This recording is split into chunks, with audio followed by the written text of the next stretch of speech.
Hartlik goeiemôre, mag die hierdie baie ryklik seën as sy wonderlike doel in die hart en lewe ook so bereik. Nou wille honde word oor die algemeen beskou as wrede jagters, aangesien die prooi nog lewendig is terwyl hulle aan hom begin vreet. Tog is hulle prooi baie vinniger dood as in die geval van wanneer een van die katte 'n prooi sou vang. Jy sien, die katte versmoor hulle prooi dood terwyl die wilde honde vinnig beweeg na die sagte vleis, die pens in die hart wat na 'n vinnige dood toe lei. En dit is nou die groot saak waar daar seker oor debatteer is, wie is nou eintlik die wreedste?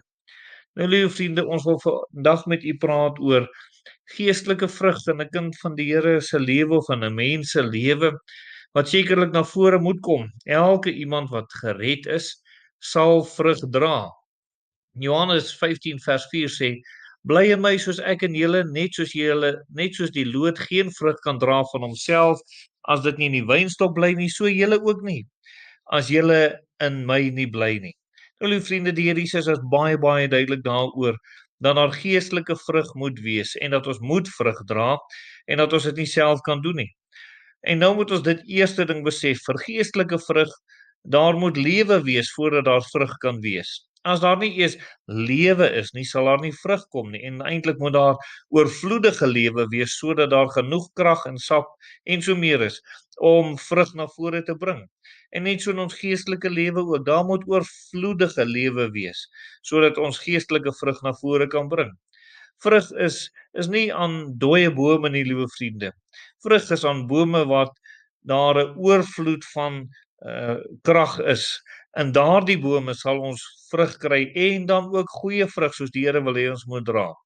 So moet ons wees soos Efesiërs 2 vers 1 sê: "In julle het hy lewend gemaak wat dood was deur die misdade en die sondes." En hierdie is 'n wonderlike ding, dat u dit vandag sekerlik sê: "Ek weet die Here het my geestelik lewend gemaak. Die dag toe ek weer gebore is, toe ek die Here aangeneem het as my verlosser en saligmaker. Daardie dag het ek lewend geword en ek is dood vir sonde en misdade." 'n Siel wat dood in sonde is, liewe vriende, kan net nie geestelike vrug dra nie. As iemand met allerlei sonde besig is, kan hulle nie in staat wees om geestelike vrug te lewer nie. Mense mag 'n voorgee lewe, hulle mag 'n leuen lewe leef, maar hulle kan beslis nie vrug na vore bring nie.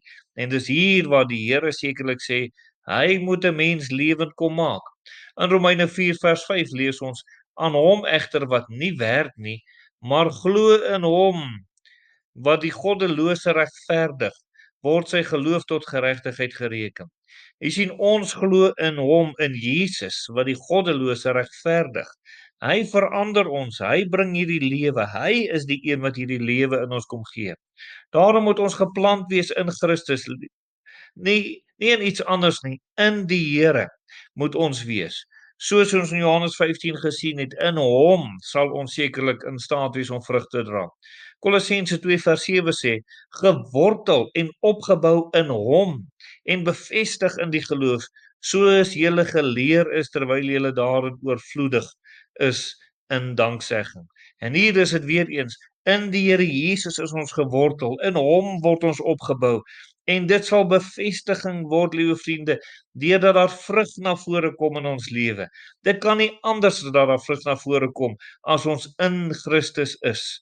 En daarom moet ons altyd weet dat ons so aan die Here oorgegee is. Liewe vriende, hier is 'n belangrike feit wat in die woord van die Here staan, wat vir ons so kosbaar is, en dat ons moet weet, dit is sekerlik waarop ons geloof sekerlik gebou is.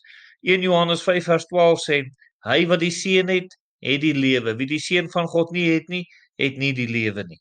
En nou, liewe vriende, die vraag is, het jy al Jesus aangeneem as die verlosser en saligmaker? Dan sal jy geestelike lewe hê en daardie lewe sal vrug na vore bring.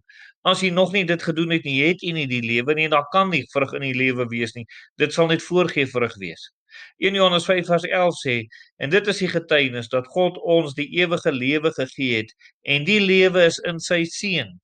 En liewe vriende, baie duidelik uit hierdie twee teksverse, as jy nie die Here Jesus gevind het as jou verlosser en saligmaker nie, het jy nog nie geestelike lewe nie.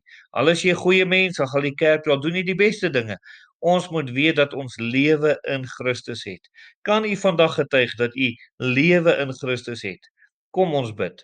Ons dierbare Here, ons kom bid vandag vir mense wat nie sekerheid het dat hulle lewe in U het en dat nog nie geestelik lewend geword het nie. Mag dit gebeur en mag hulle U vind as hulle saligmaker. Amen.